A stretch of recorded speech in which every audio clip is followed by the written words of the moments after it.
Hi అండి, welcome back to our channel home maker మంత్ర. రోజులో ఎలాంటి స్ట్రెస్ లేకుండా కొంచెం ప్రశాంతంగా పనిచేసుకోవడానికి నేను అలవాటు చేసుకున్న కొన్ని చిన్న చిన్న పాయింట్స్ని ఇవాళ వీడియోలో షేర్ చేస్తున్నానండి. ఫస్ట్ వన్ వచ్చేసి రిమైండర్స్ అండి. నాకు చాలా ఇంపార్టెంట్ అనిపించినవి డేట్స్తో సహా నోట్ చేసి పెట్టుకుంటాను. ఫర్ ఎగ్జాంపుల్, ఈ వీక్లో మా పిల్లలిద్దరికి ఎగ్జామ్స్ ఉన్నాయి, డాక్టర్ అపాయింట్మెంట్ ఉంది, దాంతోపాటు మా అబ్బాయికి క్లే కాంపిటీషన్ ఉంది. ఈ 4 పనులు ఈ వీక్లో ఖచ్చితంగా చేయాల్సినవి. అందుకే ఇలాంటి ఇంపార్టెంట్ డేట్స్ని నాకు కనిపించే విధంగా ఫ్రిడ్జ్ డోర్కి స్టిక్ చేసుకుని పెట్టుకుంటాను. నెక్స్ట్ వన్ వచ్చేసి, నేను వంట చేసేటప్పుడు ఇలా వెజిటేబుల్స్ అవి కట్ చేసేటప్పుడు అది మొబైల్ చూస్తూ ఎవరికైనా వాట్సాప్లో అది చాట్ చేస్తూ పనిచేస్తూ ఉండేదాన్ని. రాను నేను నోటీస్ చేసుకున్న విషయం ఏంటంటే, ఇలా మొబైల్ చూస్తూ పని చేయడం వల్ల నేను చేస్తున్న పని స్లో అయిపోతుందని, ఎక్స్ట్రా టైం తీసుకుంటుందన్న విషయాన్ని అయితే నోటీస్ చేశాను. ఈ మొబైల్ని ఫ్రీక్వెంట్గా చూడడం అనేది నేను చేస్తున్న పనిని స్లో చేయడమే కాదు, నాకు కూడా ఈ మధ్యకాలంలో హెడేక్ అనేది చాలా ఎక్కువగా వస్తుంది. దానివల్లే నేను ఎక్కువగా వాచ్ చేసే కొన్ని యాప్స్ యొక్క నోటిఫికేషన్స్ని ఆఫ్లో పెట్టుకున్నాను. మార్నింగే పిల్లల్ని స్కూల్కి పంపించే టైం కదండి, మార్నింగ్ చాలా హడావిడిగా ఉంటుంది. సో నైట్ 10 o'clock నుంచి మార్నింగ్ 7 వరకు కూడా యాప్స్ అన్నీ లిమిట్ పెట్టుకున్నాను. సో ఈ టైంలో ఏదైనా యాప్ ఇంపార్టెంట్ అని చెక్ చేయాల్సి వస్తే 1 minute అలా టైం లిమిట్ పెట్టుకుని అంతవరకు చెక్ చేసి క్లోజ్ చేస్తున్నాను. నేను ఇది స్టార్ట్ చేసిన తర్వాత 46% వరకు స్క్రీన్ టైం అయితే తగ్గించుకున్నాను. నెక్స్ట్ వన్ వచ్చేసి, కొన్ని పనులు ఉంటాయండి, వాటిని ఇమీడియట్గా అప్పుడే కంప్లీట్ చేయాల్సి ఉంటుంది. కొన్ని పనుల్ని మనం డిలే చేసినా కూడా దానివల్ల పెద్దగా ప్రాబ్లమ్స్ ఏమి ఉండవు.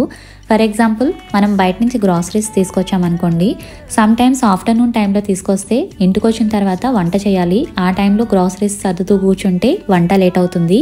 నైట్ టైం తీసుకొస్తే ఆ టైంలో సర్దుతూ కూర్చుంటే నెక్స్ట్ టైం మార్నింగ్ లేవడం లేట్ అవుతుంది. ఇలాంటి పనులను మనం డిలే చేసిన పెద్ద ప్రాబ్లం ఉండదు. నేనైతే అలాంటప్పుడు గ్రాసరీస్ని మరి తిరిగే చోట కాకుండా కొంచెం హైడింగ్ ప్లేస్లో ఉంచి పిల్లలు స్కూల్కి పంపించి కొంచెం ఫ్రీ అయ్యాక సర్దుతూ ఉంటాను. సో వర్క్ ప్రయారిటీని బట్టి మనం ప్లాన్ చేసుకోవడం వల్ల మనకి అంత స్ట్రెస్గా అయితే ఫీల్ అవ్వము.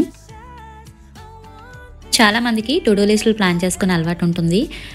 నా వరకు చెప్తున్నానండి, ఈ రోజులో చాలా ఎక్కువ పనులు ప్లాన్ చేసుకుని డే ఎండ్ అయ్యేసరికి వాటిలో అన్నీ కంప్లీట్ చేయలేకపోయాము అనుకునే దానికన్నా 1 లేదా 2 మన ప్రయారిటీని బట్టి, కుకింగ్ అవనివ్వండి, క్లీనింగ్, స్టిచ్చింగ్, మన అవసరాన్ని బట్టి ఖచ్చితంగా చేయాల్సిన 1-2 పనులని సెలెక్ట్ చేసుకున్నామంటే డే ఎండ్ అయ్యేసరికి కంపల్సరీ ఆ 2 పనులని కంప్లీట్ చేసామన్న సాటిస్ఫాక్షన్ ఉంటుంది. ఫర్ ఎగ్జాంపుల్, ఇవాళకి వచ్చేసి మా అమ్మాయికి ఎగ్జామ్స్ జరుగుతున్నాయి. నాకు ఇంట్లో క్లీన్ చేయాల్సినవి ఇంకా అదర్ వర్క్స్ కూడా ఉన్నా కూడా ఎగ్జామ్స్ అన్నవి ఇంపార్టెంట్ కాబట్టి ఫస్ట్ ప్రయారిటీ మా అమ్మాయిని ఎగ్జామ్స్కి ప్రిపేర్ చేయడము. డే మొత్తం చదివించాం కదండి, సో మిడిల్లో నేను లాంగ్ వీడియో పోస్ట్ చేసి చాలా డేస్ అయిపోతుంది. సో యూట్యూబ్లో ఒక లాంగ్ వీడియో పోస్ట్ చేయాలనుకుంటున్నాను. సో ఇవాళకి ఈ 2 వర్క్స్ని మేనేజ్ చేసుకుంటూ ఇక కుకింగ్, క్లీనింగ్ వీటినైతే చేసుకుంటాను. నెక్స్ట్ వన్ వచ్చేసి పవర్ నాప్ అండి. మార్నింగే మనం కొంచెం అప్పుడే నిద్ర లేస్తాము, యాక్టివ్గా ఉంటాము. చాలా వరకు హాఫ్ డే వర్క్స్ అన్నీ బాగానే ఫినిష్ చేసేస్తాము. ఇక ఆఫ్టర్నూన్ అయ్యేసరికి మనకి ఎనర్జీ లెవెల్స్ తగ్గుతాయి. ఈ టైంలో ఒక 10 to 15 minutes పడుకోవడం అనేది మనకి సెకండ్ హాఫ్ బాగా పనిచేయడానికి చాలా బాగా యూజ్ అవుతుంది. ఈ పవర్ నాప్ని చాలా జాగ్రత్తగా ప్లాన్ చేసుకోవాలి. నేనైతే ఈ టైంలో బెడ్ మీద వెళ్ళి కంఫర్టబుల్గా పడుకున్నానంటే 2 to 3 hours అయినా నిద్రపోతాను. అందుకే ఇలా సోఫాలోనే ఒక 10 to 15 minutes రెస్ట్ తీసుకుని తర్వాత మిగిలిన పనులు ఏమన్నా ఉంటే చూసుకుంటాను. నెక్స్ట్ వన్ వచ్చేసి ఫ్యామిలీ మెంబర్స్ హెల్ప్ అండి. ఎప్పుడు మనమే అన్నీ చేయాలి అని కాకుండా అప్పుడప్పుడు ఫ్యామిలీ మెంబర్స్ హెల్ప్ కూడా తీసుకుంటూ ఉండాలి. ఇంట్లో కనుక చిన్నపిల్లలు ఉంటే 100% ఇల్లు నీట్గా ఉండాలని అస్సలు ఎక్స్పెక్ట్ చేయకూడదండి. మనకి ఏ వైపు చూసినా టాయ్స్ కనిపిస్తూనే ఉంటాయి. పిల్లలు ఆడుకునే టైంలో వాళ్ళని ఆడుకోనివ్వడమే మంచిదండి. వాళ్ళు ఎదిగి వాళ్ళంతటి వాళ్ళు తెలిసినప్పుడు వాళ్ళే ఇంటిని నీట్గా ఉంచుతూ ఉంటారు.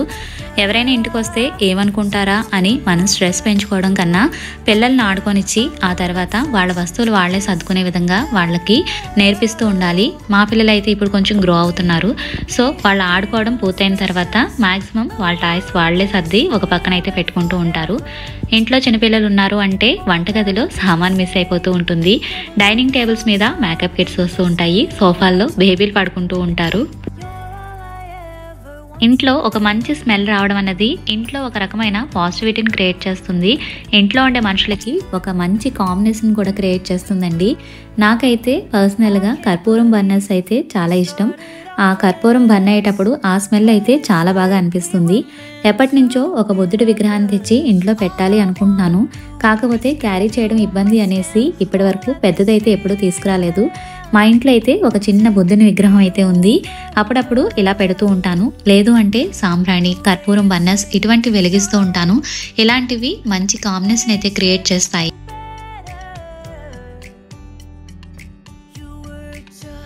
ఇక ఇప్పటి వరకు చెప్పిన పాయింట్స్ ఒక పక్కన పెడితే ఇక మన విషయానికి వస్తే ఉదయాన్నే ఫ్రెష్ అయ్యి మనకి కంఫర్టబుల్గా అనిపించే ఒక డ్రెస్ని వేసుకుని ఆ తర్వాత ఇంటి పనులు స్టార్ట్ చేయడం అనేది స్ట్రెస్ ఫ్రీగా తర్వాత పనులు చేసుకోవడానికి ఫస్ట్ స్టెప్ అనుకోవచ్చు.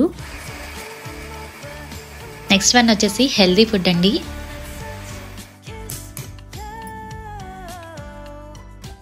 మనం హెల్దీగా ఉన్నప్పుడే మనం ఇంటి పనులన్నీ కరెక్ట్గా చేయగలుగుతాము. మనకున్న రెస్పాన్సిబిలిటీస్ని కరెక్ట్గా మనం చేయగలుగుతాము. అందుకే మన మీల్ ప్లేట్ ఎప్పుడూ హెల్దీగా ఉండేటట్లు చూసుకోవాలి. మనకి మనం ప్రయారిటీ ఇచ్చుకున్నప్పుడే మనం ఇంట్లో వాళ్ళని కూడా హ్యాపీగా ఉంచగలుగుతామండి. వీటితో పాటు ఉదయాన్నే ఇంట్లో అందరూ నిద్ర లేచిన తర్వాత ఒకసారి బెడ్ని సెట్ చేసుకోవడము.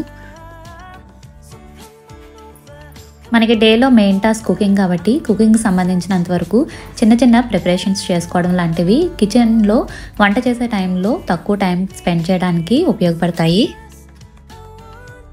వీటితో పాటు మనకి టైం కుదిరినప్పుడల్లా అలా బయటకు వెళ్ళి కొంచెం టైం స్పెండ్ చేయడం అన్నది చాలా పీస్ఫుల్గా ఉంటుందండి. ఈ వీడియోలో నేను షేర్ చేయాలనుకున్న పాయింట్స్ ఇవే. ఈ వీడియో కనుక మీకు నచ్చిన, యూస్ఫుల్ అనిపించిన వీడియోని తప్పకుండా లైక్ చేసి మీ ఫ్రెండ్స్ అండ్ ఫ్యామిలీ మెంబర్స్కి షేర్ చేయండి. ఫస్ట్ టైం కనుక ఛానల్ని చూస్తుంటే ఛానల్ని తప్పకుండా సబ్స్క్రైబ్ చేసుకోండి. Thank you so much for watching. See you in the next video.